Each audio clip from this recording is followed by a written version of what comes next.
Hi guys, and welcome to my very first unboxing video. Today it is time to remove the shackles of the kiddie pants and don the big boy pants, for it's time to go 150 watt baby with the Corsa from Totally Wicked. Okay, so the Corsa from Totally Wicked is a 150 watt mod that has a firmware upgrade that will take it to 200 watts, although you should be careful if you're going to go that high because obviously you're only going to be pulsing power, and there is some contention about whether you should do that on two 18650 batteries anyway. This is also known as the Cuboid, as sold by Joyetech. Joyetech? We'll go with Joyetech. So it's exactly the same device, just remarketed and rebranded by Totally Wicked. My one actually came with two free 18650 batteries as well. So I was pretty happy with that. Also found that if you go on Twitter, they'll do a daily discount code, getting you anything up to 20% off all the list price on their website, which is a pretty damn good deal, especially when this thing's listed at 58 and I think I picked it up for 50 or 49 after the discount, so pretty happy with that. Okay, inside the box we have the Cuboid itself. It's actually a pretty nice looking device. If I just take it out and then show you the front side, that's the fire button. And the back, this is actually where the screen is in here. And all the scratchy bits that look on there, there's actually a protective plastic coating on there. The first time I saw this, I was like, what the hell? That scratched the shit. I'm not having that. But fortunately, that is a protective cover, so you can take that off. It'll be all nice and shiny. But I think we'll leave it on for now. On the side, there is actually, if that will go close enough, a pass-through. So you can either upgrade the firmware or charge both of these 18650 batteries with this. Now there has been some contention again with Joyetech suggesting that you should only charge the batteries in a sort of third-party charger, but Totally Wicked have said it's perfectly fine to charge the batteries in the device straight off a USB.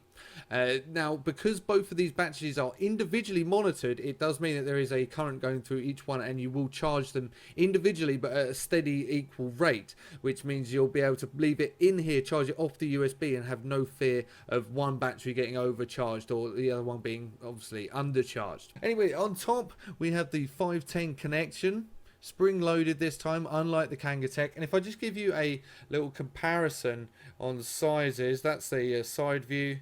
That's them sort of stood up to each other. It's taller, it's wider, it's got an extra battery in, so it's to be expected. I do, however, still love my little baby Kangatech. Really love that. Crankberry, baby, crankberry. So if you press the fire button 3 times, you end up in, if that's going to focus, a selection mode for whether you want temperature control or whether you want voltage control.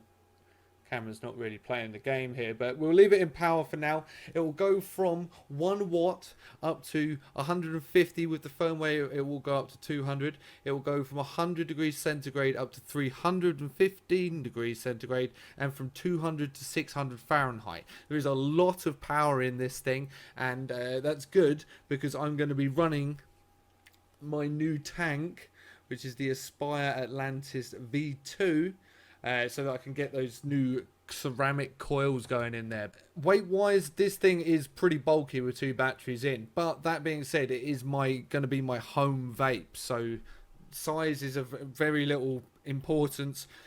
It's well rounded, it's comfortable in my hand, as you can see. It's not enormous like a Snow Wolf is, or a Sigelli or something like that, which is a really big mod. This one's actually really comfortable in the hand, not a lot bigger than the Kangatech Subbox Mini. And with the tank on, I'm going to be able to punch out all the way up to 150 watts. I cannot wait to get going with this particular mod. It looks like a beast. I love how just well made the screen is, how neat and tidy and polished everything looks. It's a solid bit of kit. There's no rattling at all. The battery compartment is completely solid, and the buttons are very responsive, nice and clicky, and everything seems to work perfectly. So there we go, that is the Corsa from Totally Wicked. I'm going to do a review of the Aspire Atlantis V2 as well, so that's when we're going to see some actual vaping that's going on. But to be honest, I'm really looking forward to this. It's got a load of power, and it's going to be a brilliant addition to my somewhat new collection of vaping devices. Anyway, thanks very much for watching. If you have any questions regarding it, let me know in the comments below, and hopefully I can get the Aspire Atlantis V2 review up fairly soon so we can see how this thing actually vapes. Anyway, thanks for watching. Cheers and goodbye.